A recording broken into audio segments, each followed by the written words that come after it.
ഇന്നലെ നമ്മുടെ സായി കൃഷ്ണ സ്വന്തം ജീവിത കഥ പറഞ്ഞ സമയത്ത് അവിടെ ഇരുന്ന് കൂർക്കം വലിച്ചുറങ്ങുന്ന നമ്മുടെ ജാൻമണി ഉണ്ടായിരുന്നു.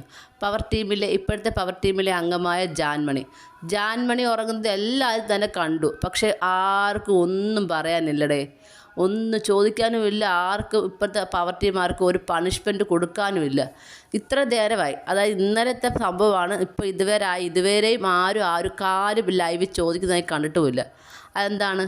ജാൻമണി ചെയ്താൽ ഒരു ന്യായവും വേറെ ആരെങ്കിലും ചെയ്താൽ മറ്റൊരു ന്യായമായിട്ട് മാറുന്നത് എന്താണെന്ന് എനിക്കറിയില്ല. വളരെ സീരിയസ് ആയിട്ട് ഒരാൾ സ്വന്തം കഥ പറയുന്നു.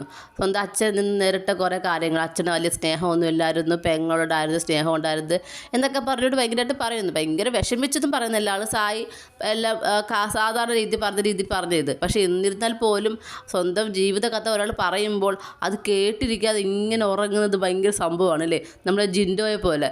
എന്നിട്ട് ഇതിപ്പോൾ കണ്ടു. മറ്റേ ജിൻഡോ ഉറങ്ങുന്ന ആരും കണ്ടില്ലായിരുന്നു. ഇതിപ്പോൾ കണ്ടവരുണ്ട്. എന്നിട്ട് പോലും അതിനാരും ചോദ്യം ചെയ്തുമില്ല. ജാൻമണിക്ക് ഇതുവരെ ശിക്ഷയും കൊടുത്തില്ല. അതാണ് ജാൻമണി ദാസ്.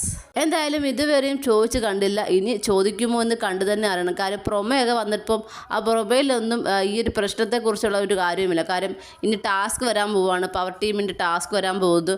പവർ ടീം എല്ലായിടത്തും തൻ്റെ പവർ കാണിക്കുന്നു. ഡെൻ ടീമിനെ പിടിച്ച് പൂട്ടിയിടുന്നു. നമ്മൾ പ്രൊമ കണ്ടല്ലോ. അപ്പോൾ ഭയങ്കരമായിട്ട് അവർ തൻ്റെ പവർ ഉപയോഗിക്കുന്നുണ്ട്.